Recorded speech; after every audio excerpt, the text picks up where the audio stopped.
வணக்கம் நண்பர்களே, welcome to my channel let's play fantasy. இன்னைக்கு நம்ம என்ன மேட்சுக்கான ப்ரெடிக்ஷன் பார்க்க போறோம்னா, பிகேல 81வது மேட்சான UP Yoddhas versus Jaipur Pink பேந்தர்ஸுக்கான ப்ரெடிக்ஷன் நம்ம பார்க்க போறோம். அதுக்கு முன்னாடி நீங்க இன்னமும் நம்மளுடைய டெலிகிராம் சேனல்ல ஜாயின் பண்ணல அப்படின்னா மறக்காம ஜாயின் பண்ணிக்கோங்க. முக்கியமான அப்டேட் பிளஸ் ஃபைனல் டீம் எல்லாமே நம்மளுடைய டெலிகிராம் சேனல்ல தான் கொடுக்குறோம். அது மட்டும் இல்லாம டெய்லி கபடி மேட்ச் ஸ்டார்ட் ஆகிறதுக்கு முன்னாடியே இன்னைக்கு யாரு வின் பண்ணுவா அப்படிங்கிற ஒரு கொஸ்டினோட தான் நம்ம டீம்ஸ் கொடுக்குறோம். ஏன்னா நீங்களும் யாருக்கு சப்போர்ட் பண்றீங்க அப்படிங்கறத பார்த்துட்டு அதுக்கு ஃபேவரா தான் நம்மளும் இந்த ஸ்மால் லீக் டீம்ஸ் கிரியேட் பண்றோம். ஸோ மறக்காம எல்லாருமே டெலிகிராம் சேனல்ல ஜாயின் பண்ணிக்கோங்க. லிங்க் டிஸ்கிரிப்ஷன் பாக்ஸ்ல இருக்குது. அதே போல இன்னமும் நீங்க இந்த ஃபேண்டசி XL11 ஆப்ல ஜாயின் பண்ணல அப்படின்னா மறக்காம ஜாயின் பண்ணிக்கோங்க. ஏன்னா இதுல ரொம்ப ஃபியூச்சர் இருக்கு. இப்போ ரீசெண்டான டைம்ஸ்ல இதே போல ஒரு பெஸ்டான ஒரு ஆப் பார்த்ததே இல்லை. நம்மளோட வின்னிங்ஸ் எல்லாமே XL11ல தான் போட்டுட்டு இருக்கோம். டெலிகிராம்ல நீங்க பார்த்துருப்பீங்க. ஏன்னா ரொம்ப ரொம்ப ரொம்ப காம்படிஷன் கம்மி. அதே போல என்ட்ரி ஃபீஸ்லாம் இது கூட நீங்க எந்த ஆப்பையும் நீங்க வச்சு பார்க்க முடியாது. அந்த லெவலுக்கு கம்மி. குறிப்பா கபடிக்கெல்லாம் பாத்தீங்கன்னா வெறும் 5% தான் அவங்க கமிஷன் வைக்கிறாங்க. அது போக முக்கியமான மேட்சஸ்க்குலாம் 10,000 மதிப்புள்ள ஃப்ரீ கிவ்அவே இருக்கு. GST அண்ட் TDS ஃப்ரீ இருக்கு. முக்கியமான சீரீஸ்க்கு இன்வெஸ்ட்மெண்ட் பிளஸ் சீரீஸ் லீடர் போலாம் கொடுக்குறாங்க. இன்னும் 15 நாள்ல நமக்கு BBL ஸ்டார்ட் ஆக போகுது. IPLக்கு அடுத்து ஒரு நல்ல சீரீஸ் அப்படின்னா நம்ம BBL நம்ம சொல்லலாம். அதனால அது ஒரு நல்ல சீரீஸா இருக்க போது. நிறைய வின்னிங் சான்ஸ் இருக்கக்கூடிய ஒரு சீரீஸ். அதுக்கெல்லாம் leaderboard and series plus investment leader போர்ட்லாம் கொடுக்க போறாங்க XL11 ஆப்ல. ஸோ இப்பவே ஜாயின் பண்ணாதவங்க ஜாயின் பண்ணிக்கோங்க. உங்களுக்கு பிடிச்சாலும் சரி பிடிக்காட்டினாலும் சரி ஒரு டைம் நம்ம சொன்னதுக்காக ஜாயின் பண்ணி பாருங்க, விசிட் பண்ணி பாருங்க. பிடிச்சிருந்ததுன்னா நீங்க தாராளமா கண்டினியூ பண்ணிக்கலாம். அது உங்களுடைய பர்சனல் சாய்ஸ். பட் ஜாயின் பண்ணாம இருக்காதீங்க, ஜாயின் பண்ணிக்கோங்க. லிங்க் டிஸ்கிரிப்ஷன் பாக்ஸ்ல கொடுத்துருக்கோம். இப்போ நம்ம டைரக்டா ப்ரெடிக்ஷன் பாத்திரலாம். First UP Yoddhas versus Jaipur Pink Panthers. First நம்ம யூபி யோதாஸ் நம்ம ப்ரெடிக்ட் பண்ணிட்டோம் அப்படின்னா நமக்கு ஈஸியா இருக்கும். மற்ற டீம்ஸ் அதாவது ஜெய்ப்பூரை ப்ரெடிக்ட் பண்றது. ஃபர்ஸ்ட் ஜெய்ப்பூர்ல முதல் மெயின் ரைடர் யாரு அப்படின்னு பாத்தீங்க அப்படின்னா அர்ஜுன் தேஸ்வால் இந்த சைடு ஆடுறாரு. சரிங்களா? அதுக்கு அடுத்தபடியா நீரஜ் நர்வால் இந்த சைடு ஆடுவாரு. சரிங்களா? ஆனா நீரஜ் நர்வால ரைட் சைட்லயும் இறங்கி ஆட சொன்னா கூட ஆடுவார். அவர் அப்படிப்பட்ட பிளேயர் தான். கலைச்சு ஆடும்போது லெப்ட் சைட்ல மட்டும் போக்கஸ் பண்ண மாட்டாரு, ரைட்ல போடுவாரு, அப்புறம் நம்ம சென்டர்ல கூட ஆடுவாரு. அந்த மாதிரி பிளேயர் தான் நீரஜ் நர்வால். அதுக்கு அடுத்தபடியா விகாஸ் கண்டுலா, அவரும் பாத்தீங்கன்னா லெப்ட் ரைடரா தான் இருக்கிறாரு. இப்போ ஒரு எக்ஸாம்பிளுக்கு ஜெய்ப்பூர் கிட்ட இந்த மேட்ச் மொத்தத்துல ஒரு 40 ரைடு அட்டெம்ப்ட் பண்றாங்கன்னு வைங்க. சக்சஸ்ஃபுல்லா சொல்லுங்க. 40 ரைடு அட்டெம்ப்ட் பண்றாங்க அப்படின்னா அதுல குறைஞ்சது ஒரு 25ல இருந்து 30 ரைடு அர்ஜுன் தேஸ்வாலோட ரைடு தான் இருக்கும். மீதி 10 ரைடு தான் அவங்க ஷேர் பண்ணுவாங்க. என்னைக்காச்சும் ஒரு நாள், ஒரு 5ல ஒரு நாள் மட்டும் என்ன ஆகும்னா அர்ஜுனுக்கு டே சரியா செட் ஆகாது. அன்னைக்கு வேணா அவங்க 2 பேர் பாதிக்கு பாதி ரைடர்ஸ் போலாமே தவிர மற்றபடி 4ல 3 பங்கு ரைட அர்ஜுன் தேஸ்வால் தான் எடுத்துப்பாரு. மீதி இருக்கக்கூடியது பாத்தீங்கன்னா விகாஸ் கண்டுல்லா ஃபார்ம்ல கிடையாது, அவுட் ஆஃப் ஃபார்ம்ல தான் இருக்காரு. லாஸ்ட் மேட்ச் கூட ஒரு 5 ரைடு தான் போனாரு. ஏன்னா லாஸ்ட் மேட்ச் புனேரி பல்டனுடைய அர்ஜுனுக்கு ரைடு செட் ஆயிருச்சு. அதுக்கப்புறம் நீரஜ் நர்வாலை பொறுத்த வரைக்கும் குறையாம ஒரு 10 ரைடு வச்சுக்கலாம். நம்ம ஒரு 10 ரைடு பாத்தீங்கன்னா மேக்சிமம் நீரஜ் நர்வால் ஆடுவாரு. ஒரு அதிகபட்சம் ஒரு 5 ரைடு நம்ம விகாஸ் கண்டுலா ஆடுவார். ஒரு 10க்குள்ள இருந்து ஆடுவார் அவரும். ஸோ நம்ம 40ன்னு சொன்னதுனால சொல்றோம். திடீர்னு 45-50 ரைடு வரைக்குமே ஆடி இருக்காங்க ஒரு சில மேட்ச். அதனால அந்த மாதிரி கூட போகிறதுக்கு வாய்ப்பு இருக்கு. ஏன் சொல்றேன் அப்படின்னா நீங்க லெப்ட் சைட்ல தானே 2 ஆரோ இருக்கு, 2 பிளேயர் ஸ்ட்ராங் அப்படின்னு நினைக்க கூடாது. ஏன்னா ஒண்ணு இருந்தாலும் இங்க உருப்படியா இருக்கு. ஸோ சுமித்துக்கு இன்னைக்கு நல்லா டேக்கிள் பண்றதுக்கு வாய்ப்புகள் இருக்கு. ஸோ அதனால சுமித்துக்கு நீங்க தாராளமா ஒரு இம்பார்ட்டன்ஸ் எடுக்கலாம். ஏன்னா சுமித் எல்லா மேட்சுமே ஃபிளாப்பான ரிசல்ட் கொடுக்கறது கிடையாது. ஒரு சராசரி பாயிண்ட் சுமித் கிட்ட இருந்து எடுக்கலாம். குறையாம பாத்தீங்கன்னா சுமித் கிட்ட இருந்து ஒரு 50+ பாயிண்ட் நீங்க எதிர்க்கலாம். அதுக்கு அடுத்து மகேந்தர் சிங் லாஸ்ட் மேட்ச் தமிழ் தலைவாஸ் கூட அவருக்கு நிறைய கவர் ஆப்ஷன் இருந்தது. ஆனாலும் நான் ஏற்கனவே ப்ரிவியூ வீடியோல சொன்னேன், அட்டெம்ப்ட் நிறைய வைப்பாருணும். அதே போல அட்டெம்ப்ட் நிறைய ஸ்ட்ராங்கா வச்சாரு. ஆனா அவரால் சக்சஸ்ஃபுல்லா அதை கன்வெர்ட் பண்ணவே முடியல லாஸ்ட் மேட்ச் ஸோ இந்த மேட்ச்லயும் லெஃப்ட்ல ஆடுறது ரொம்ப கம்மி தான். ஸோ அதனால மகேந்தர் சிங் மேபி நான் தைரியமா ஃபிளாப் அப்படின்னு நான் சொல்றேன். ஸோ அதனால ஃபிளாப்னா அவரால் அதிகபட்சம் பாத்தீங்கன்னா ஒரு 25+ பாயிண்ட்டுக்கு மேலலாம் போறதுங்கிறது ரொம்ப கஷ்டம். 25க்கு உள்ளதான் அவரோட ஃபேண்டசி பாயிண்ட் இருக்கும். அதுக்கு அடுத்தபடியா அசு சிங்கோட பொசிஷன் நமக்கு ரைட்ல இருக்கு. ஸோ ரைட்ல இருக்குது. அப்போ அர்ஜுனுக்கு வந்து ஒரு நல்ல வாய்ப்பு இருக்கு. ஆனா அசுசிங் ஓரளவுக்கு ஃபார்ம்ல ஆடுறாரு. ஸோ அவர்கிட்ட இருந்து நம்ம மினிமம் அர்ஜுனை வந்து ஒரு 30 வாட்டி 25 வாட்டி இந்த சைட்ல ஆடும்போது எப்படி பார்த்தாலும் ஒரு 2 வாட்டியாச்சும் அட்லீஸ்ட் ஒரு வாட்டியாச்சும் டேக்கிள் பண்ணிடுவாரு. அதனால ஒரு 40 பாயிண்ட் எதிர்பார்த்தாலும் மைனஸ் பாயிண்ட் இருக்கு. ஏன்னா கண்டிப்பா இந்த மேட்ச் வந்து யூபி தோப்பாங்க அப்படிங்கிற மாதிரி தான் இருக்கு. அர்ஜுன் தேஸ்வால் டீமான ஜெய்ப்பூர் பிங்க் பேந்தர்ஸ் வின் பண்ணுங்கிறதுனால நான் அதிகபட்சம் வந்து பாத்தீங்கன்னா இவர்கிட்ட இருந்து ஒரு 35 பாயிண்ட்ஸுக்கு உள்ளதான் வந்து பாத்தீங்கன்னா இருப்பாரு. ஸோ பிளஸ் போட்டா அது ஓகே. ஸோ 35 பாயிண்ட்டுக்கு உள்ளதான் வந்து பாத்தீங்கன்னா அசுசிங் இருப்பாரு. ஹிட்டிஸ் நல்ல ஃபார்ம்ல இருக்கிறாரு. ஆனா லாஸ்ட் மேட்சே அவர் தமிழ் தலைவாஸ் கிட்ட சரியா பெர்ஃபார்ம் பண்ண முடியல, அடிச்சிட்டாங்க அவரை. ஸோ இப்பவும் வந்து பாத்தீங்கன்னா பொசிஷன் ரொம்ப ஸ்ட்ராங்கா இல்லை. பட் கம்பேர் டு 2 கவர்ஸுக்கு விட ஹிட்டிஸ் வந்து கொஞ்சம் இம்பார்ட்டன்ட். ஏன்னா நல்ல ஃபார்ம்ல இருக்காரு. ஒருவேளை அந்த 3 பேர் 4 பேர் கேம்ல கூட அர்ஜுன் தேஸ்வாலை பிடிக்கிறதுக்கு வாய்ப்புகள் இருக்கு. அதனால நம்ம வந்து ஹிட்டிஸ் சுமித் இந்த 2 பேரை மட்டுமே டிஃபென்ஸ்ல நல்லா ஃபோக்கஸ் பண்ணிக்கோங்க. மகேந்தர் சிங் மேபி 25 பாயிண்ட்டுக்கு மேல வாங்கி கொடுக்க மாட்டாருங்கிறது என்னுடைய கருத்து. அசுசிங் 35 பாயிண்ட்டுக்கு மேல வாங்கி கொடுக்க மாட்டாரு. ஒருவேளை இன்னைக்கு யூபி வின் பண்ணுச்சுன்னா அசுசிங்கோட ஸ்கோர் வந்து பயங்கரமா இருக்கும், இல்லைன்னா இருக்காது. ரைடர்ஸ் பரத் லெப்ட்ல ஆடக்கூடிய ரைடர்ஸ்.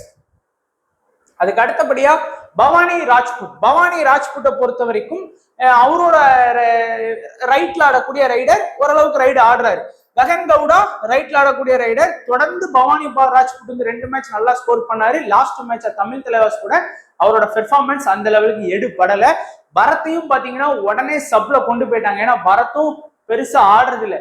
ஸோ பவானி ராஜ்புட் வந்து கண்டிப்பா 40 நிமிஷம் ஃபீல்டுல இருக்கிறாரு. கோச் வந்து அவரை வச்சிருக்கிறாரு, அதனால அவர் எடுக்கலாம். ஆனா இந்த ககன் கவுடாவையும் பரத்தையும் நம்ம நம்ப முடியாது. பட் பரத் வந்து இன்னைக்கு வந்து பாத்தீங்கன்னா லக்கி சர்மா சைட்ல தான் ஆடுறாரு. மேபி அது ஒரு அட்வான்டேஜா இருக்கலாம். ஏன்னா ரைட்ல ஆடக்கூடிய எல்லாருமே அங்குஷ் சுஜித் சிங்கை ஃபேஸ் பண்ணி ஆகணும்.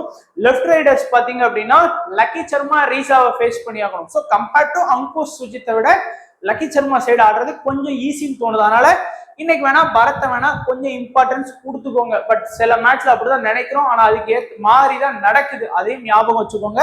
பட் பரத் தான் எனக்கு தெரிஞ்சு பவானி ராஜ்புட் முக்கியமான ரைடர். உங்களுக்கு வேணும்னா நீங்க வந்து பரத்தை வந்து சூஸ் பண்ணிக்கிடலாம்.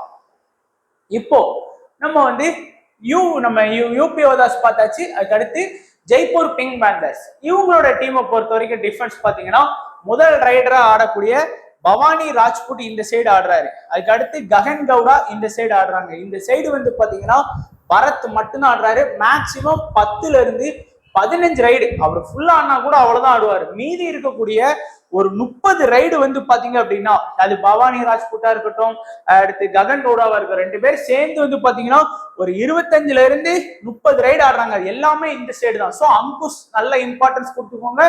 லாஸ்ட் மேட்ச் மட்டும் நல்லா ஸ்கோர் பண்ணாரு. அதுக்கு முந்தின 2 மேட்ச் வந்து மைனஸ் பாயிண்ட் அங்குஷ் இருந்தாலும் அங்குஷ் லாஸ்ட் மேட்ச் நான் வைஸ் கேப்டனா போட்டேன், நல்ல பாயிண்ட் வாங்கி கொடுத்தாரு. ஸோ அங்குஷ்க்கு நல்ல வாய்ப்பு இருக்கு. அதே போல சுஜித் சிங்குக்கும் வந்து பாத்தீங்கன்னா இன்னைக்கு கவர் பொசிஷன் வாய்ப்பு இருக்கு. ஆனா சுஜித் சிங்கை வந்து வெறும் 45% பேர் தான் செலக்ட் பண்ணியிருக்கிறாங்க. ஆனா ரீசாக்கு வந்து இன்னைக்கு கவர் பொசிஷன் பெருசா இல்லை. ஒருவேளை பரத் வந்து ஃபுல்லா ஆடினா ஓகே, ஏன்னா 15 ரைடு ஆடும்போது எப்படியும் 3 அடி அடிச்சிருவாரு ரீசா, அதுல நமக்கு மாற்று கருத்து இல்லை. பட் இருந்தாலும் அவர் பரத் வெளியே போயிட்டாருன்னு வச்சுக்கோங்களேன் சப்ல, அப்ப இவருக்கு கவர் பொசிஷனே இருக்காது. அப்போ இவர் வந்து வேஸ்ட். ஏன்னா இவரை வந்து ஆல்மோஸ்ட் 90% வந்து எடுத்திருக்காங்க. இன்னைக்கு நம்ம எடுக்கக்கூடிய ஒரு ரிஸ்க் வந்து இதுதான். லாஸ்ட் மேட்ச் வந்து அபினேஷ் நடராஜனா இவரான்னு பார்க்கும்போது இவரை எடுத்து நம்ம வின் பண்ணியிருக்கோம்.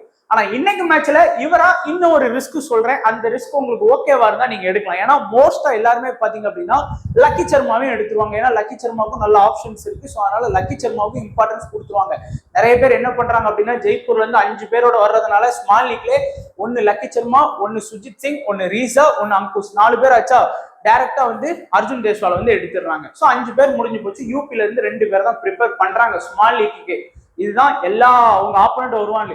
ஆனா ஒரே ஒரு ரிஸ்க் நீங்க எடுத்து பார்க்கலாம். ஸோ இது உங்களுக்கு விருப்பம் இருந்தா இந்த ரிஸ்க் எடுத்து பாருங்க. ரீசாவை இன்னைக்கு தூக்கிட்டு, ஏன்னா 90% ரீசாவை ட்ரை பண்ணியிருக்காங்க ஆல்ரவுண்டர்ல. ஆனா நீங்க வந்து இந்த நீரஜ் நர்வாலை ஏன் சூஸ் பண்ண கூடாது அப்படிங்கிறது என்னுடைய கருத்து. ஏன்னா எல்லா மேட்சுமே அவரோட சராசரி ஆவரேஜ் பாயிண்ட் வந்து நல்லா இருக்கு. ஆனா ரீசா வந்து கவர் பொசிஷன் ஸ்ட்ராங்கா இருந்த அன்னைக்கு பயங்கரமா ஸ்கோர் பண்ணும், இல்லைன்னா ஸ்கோர் பண்ண மாட்டாரு, சரிங்களா? ஆனா நீரஜ் நர்வால் எப்படி பார்த்தாலும் மினிமம் ஒரு 50 to 70 ஃபேண்டசி பாயிண்ட் வந்து ஆடி கொடுத்துருவாரு. அது மட்டும் இல்லாம அர்ஜுனுக்கிட்டே கொஞ்சம் செட் ஆகிற மாதிரி இருந்தா கூட அவர் நிறைய ரைடு வந்து போவாரு. திடீர்னு டேக்கிள் கூட பண்ணி கொடுப்பாரு.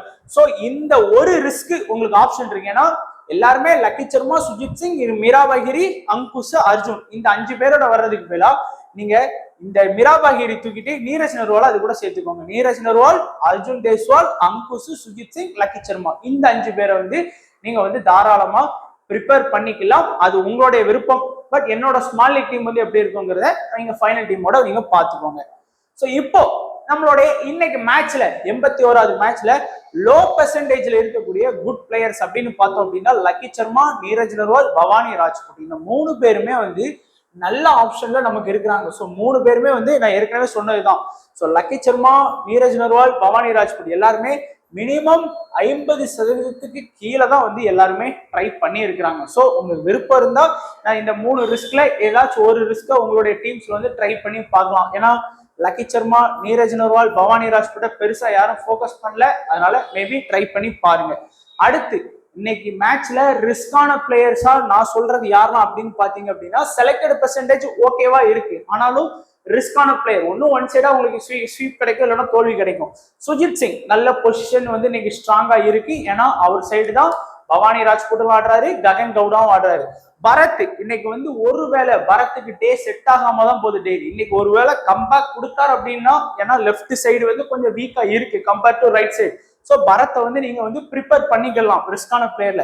ககன் கவுடாவையும் நீங்க ட்ரை பண்ணலாம். ஏன்னா லாஸ்ட் மேட்ச் வந்து யூபில அதிகமா ரைடு போனது அவர் தான், அதிகமா ரைடு பாயிண்ட் தமிழ் தலைவர்ஸ்க்கு அகேன்ஸ்டா ஸ்கோர் பண்ணது அவர் தான். ஸோ இந்த 3 பேருக்குமே இன்னைக்கு மேட்ச்ல ரிஸ்கான பிளேயர் ஆப்ஷன்ல உங்களுக்கு நான் சொல்றேன்.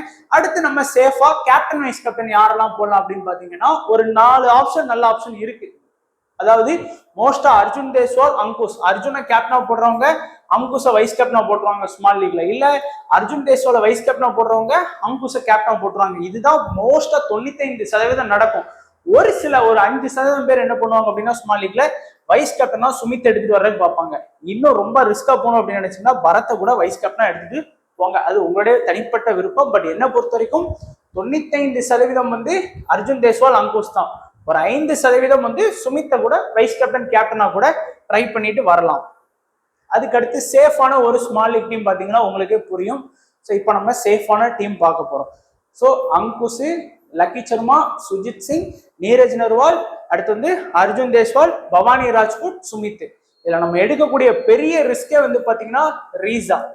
ஸோ அவரை வந்து நம்ம வந்து டிராப் பண்ணியிருக்கோம். சரிங்களா? ஸோ இந்த இடத்துல ஆல்ரவுண்டர் லிஸ்ட்ல ரீசா வந்து உங்களுக்கு வந்து சரியான ஓப்பன். ஏன்னா ரீசாவோட செலக்டட் பெர்சன்டேஜ் 90, நீரஜ் நர்வாலோட செலக்டட் பெர்சன்டேஜ் ஒரு 30 தான் இருக்கு. ஸோ ஏணி வச்சா கூட எட்டாது, 60 பேர் வித்தியாசங்கள் இருக்கு. அதனால சேஃபா போனா நீங்க ரீசா விடுங்க. பட் அதுவே இன்னைக்கு அவருக்கு கவர் பொசிஷன் கொஞ்சம் வீக் ஆயிட்டுனா சோழி முடிஞ்சு.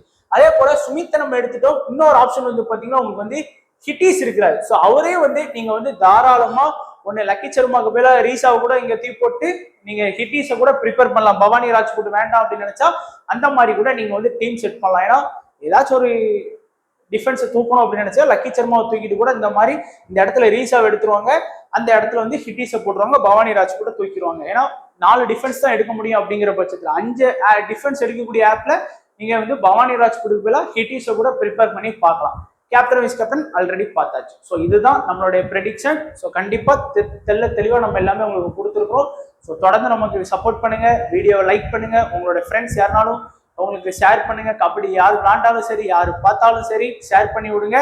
ஸோ 2000 பேருக்கு மேல இந்த வீடியோ போய் சேர்றதுக்கு உதவி செய்யுங்க. ஸோ வீடியோ பார்த்த எல்லா நண்பர்களுக்கும் நன்றி, வணக்கம். தேங்க்ஸ் ஃபார் வாட்சிங் நண்பா.